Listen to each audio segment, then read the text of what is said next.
Good morning बच्चों, कैसे हो आप। मैं आशा करती हूँ कि आप ठीक होंगे और अपना काम अच्छे से कर रहे होंगे। बच्चों, आज हम कलरव कक्षा 5 का पाठ 2 पंच परमेश्वर जो हमने कल पढ़ा था, आज उसके हम प्रश्नोत्तर और शब्दार्थ का लेखन कार्य करेंगे। तो चलो शुरू करते हैं। तो ये है पाठ 2 पंच परमेश्वर। ये इसके शब्द अर्थ हैं। शब्द अर्थ: स्वादिष्ट, स्वादिष्ट बोलते हैं जायकेदार को। गृह स्वामिनी, घर की मालकिन। देवयोग, ईश्वर की इच्छा। परिश्रम, परिश्रम का अर्थ होता है मेहनत। धृष्टता, ढिठाई। कुबूल, कुबूल कहते हैं स्वीकार करने को। जिरह, जिरह होती है बहस। सर्वोच्च, सबसे ऊंचा। अगला प्रश्न है, उत्तर लिखिए। प्रश्न नंबर 1, जायदाद की रजिस्ट्री होते ही जुम्मन का व्यवहार बदल गया। इससे जुम्मन के स्वभाव के बारे में क्या पता चलता है। जब जायदाद की रजिस्ट्री हो गई, खाला ने उसके नाम, जुम्मन के नाम जो है अपनी जायदाद कर दी, तो उसका व्यवहार बदल गया था। तो इस व्यवहार से उसके स्वभाव के किस चीज़ का पता चलता है, किस बारे में पता चलता है, ये उत्तर बताना है हमको। उत्तर है, इससे जुम्मन के स्वार्थी और लालची स्वभाव का पता चलता है। प्रश्न नंबर 2, मैं अलग पका खा लूँगी, खाला ने ऐसा क्यों कहा। जुम्मन और उसकी पत्नी के बुरे व्यवहार से परेशान होकर खाला ने ऐसा कहा।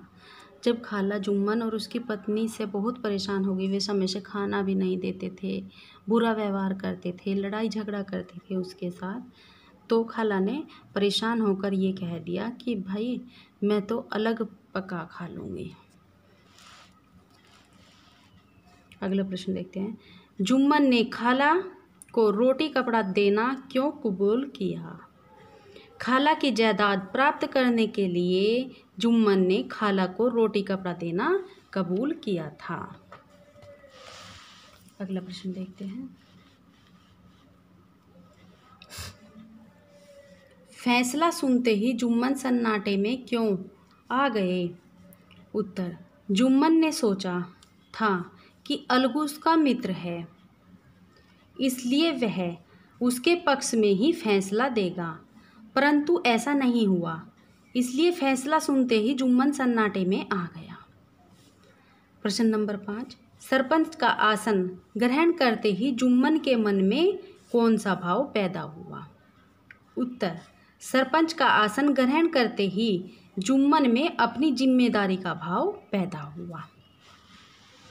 अब अगला प्रश्न है, किसने किससे कहा। बेटा, तुम्हारे साथ मेरा निभाह नहीं होगा, तुम मुझे रुपए दे दिया करो, मैं अलग पका खा लूँगी। ये कहा खाला ने जुम्मन से। दूसरा है, रुपये क्या फलते हैं, ये कहा जुम्मन ने खाला से।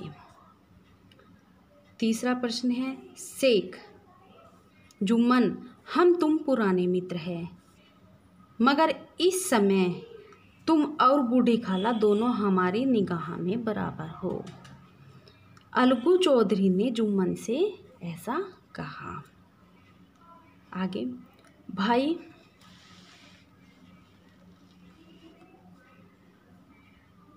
भाई पंचायत कर लो, जो कुछ तय हो जाए उसे स्वीकार कर लो, लोगों ने अलगू चौधरी व समझू साहू से कहा।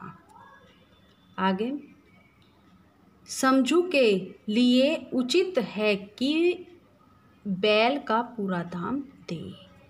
पंचायत व जुम्मन ने अलगू व समझू साहू से कहा।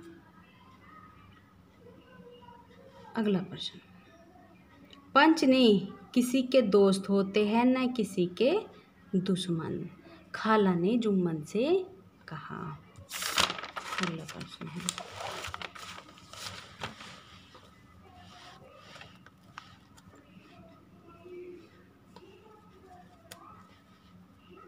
मुहावरों का सही अर्थ लिखकर वाक्य प्रयोग करो। ये इधर मुहावरे है, यहाँ पे इनका अर्थ है, फिर वाक्य प्रयोग है। आप ऐसे ही करना या वाक्य प्रयोग अगली लाइन से शुरू करना। मुहर लग जाना, पक्का हो जाना। आज राधा की शादी पर मुहर लग गई। आप कुछ भी वाक्य प्रयोग में आप कुछ भी बना सकते हो, जो आप बना सकते हो। सिर माथे चढ़ाना, खुशी से स्वीकार करना। राजू हमेशा बड़ों की बात सिर माथे रखता है। सन्नाटे में आ जाना, चुप रह जाना। इसका अर्थ हुआ, इसका वाक्य प्रयोग होगा, पंचायत का फैसला सुनते ही जुम्मन सन्नाटे में आ गया। अगला मुहावरा है कलेजा धक धक करना। अर्थ होगा अधिक घबरा जाना। जंगल में चोरों को देखकर मेरा कलेजा धक धक करने लगा। अगला है दिल का मैल धुल जाना। अर्थ होगा इसका मन साफ हो जाना। वाक्य प्रयोग सागर की सभी बातें सुनकर शेखर के दिल का मैल धुल गया। आगे है निम्नलिखित तद्भव शब्दों के तत्सम रूप लिखो। इधर तद्भव है, इधर तत्सम है। निबाहा, निबाहा का तत्सम होगा निर्वाहा। निठुर, निठुर का होगा निष्ठुर। पहर, प्रहर। घर, ग्रह। पूरा, पूर्ण। भगत, भक्त। अब इसमें मेरे 2 प्रश्न करके पाठ के सबसे अंत में दिया गया है कि आप अपनी तरफ से 2 प्रश्न बनाओ। अब मैंने जो 2 प्रश्न बनाए हैं, इसमें ये बनाए हैं जो मेरी तरफ से हो सकते हैं। पंच परमेश्वर कहानी के लेखक कौन हैं? दूसरा प्रश्न है जुम्मन व अलगू चौधरी कौन थे? तो बच्चों ये था आज का इसका लेखन कार्य। मैं एक बार और दिखा देती हूँ, आप इसका स्क्रीनशॉट लेकर और अपना काम पूरा कर सकते हो। ये लीजिए, मैंने इसका पूरा, आप इसका आराम से स्क्रीनशॉट लेना और बच्चों अपना काम पूरा करना।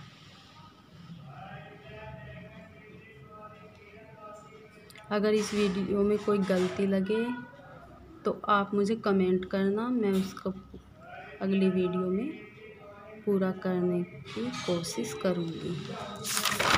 आगे देखो,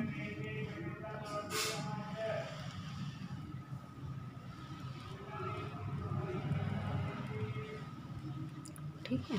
अच्छा बच्चों, इसी के साथ हम आज की वीडियो को समाप्त करते हैं।